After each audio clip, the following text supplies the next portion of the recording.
ஓம் சாய்ராம். சாய் பாதம் சரணம். இந்த ஆன்மீக பயணத்தை 2வது நாளா தொடர வந்திருக்க அத்தனை சாய் பக்தர்களுக்கும் என்னுடைய சிரம் தாழ்த்தப்பட்ட வாழ்த்துக்கள்.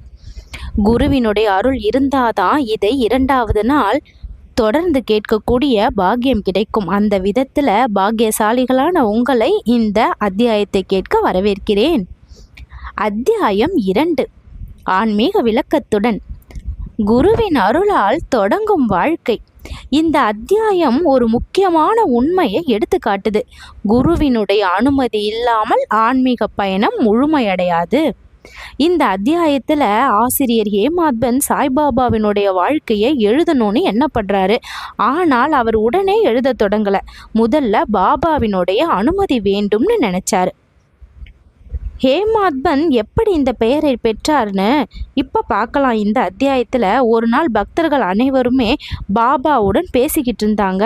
அப்போது குரு அவசியமா அல்லது நாமே முன்னேற முடியுமா அப்படிங்கிற விவாதம் நடந்துச்சு. அதில் ஹேமாத்பன் தன்னுடைய கருத்தை கூறினார். அந்த நேரத்தில் சாய்பாபா அவரை ஹேமாத்பன் அப்படின்னு அழைச்சாரு. அந்த பெயருடைய அர்த்தம் சாதாரணம் இல்லை. பழைய காலத்தில் ஹேமாத்பன் அப்படிங்கிறது அறிவாளி, புத்திசாலி, விவாதத்தில் திறமைசாலி, இதுதான் பொருள். ஆனால் பாபா இந்த பெயரை கொடுத்தது ஒரு சிறிய அகம்பாவத்தை உடைக்கவும் கூட. இந்த சம்பவம் நமக்கு என்ன சொல்லுது?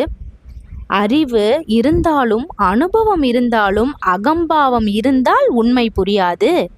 பாபா மிக மென்மையாக நீ அறிவாளிதான், ஆனால் இன்னும் கற்றுக்கொள்ள வேண்டும் அப்படின்னு உணர்த்தினாரு.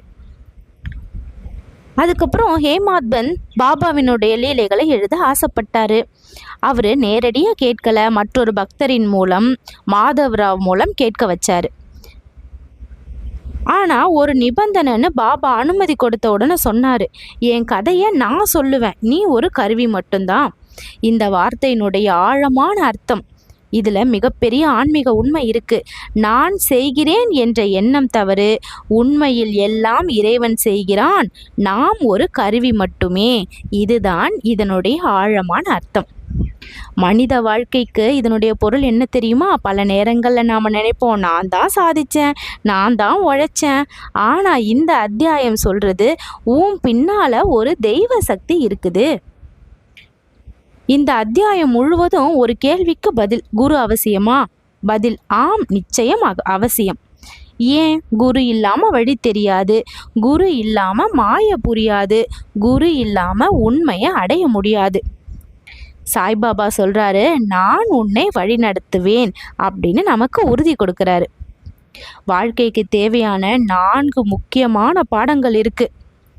எந்த பெரிய காரியமும் குருவினுடைய ஆசீர்வாதம் இருந்தால் வெற்றி பெறுவது உறுதி. அகம்பாவம் வளர்ச்சிக்கு தடை. எனக்கு எல்லாம் தெரியும் அப்படிங்கிற எண்ணம் வாழ்க்கையை நிறுத்திடும். நாம் ஒரு கருவி மட்டும்தான், எல்லாமே இறைவனுடைய செயல் அப்படின்னு நினச்சாதான் மனசில் அமைதி வரும். குருவை நம்பினால் வழி கிடைக்கும். குழப்பம் இருந்தாலும் குரு நமக்கு வழிகாட்டுவார். இந்த 4 விஷயங்களும் தான் இந்த அத்தியாயத்தில் சொல்லப்படுற முக்கிய பாடங்கள்.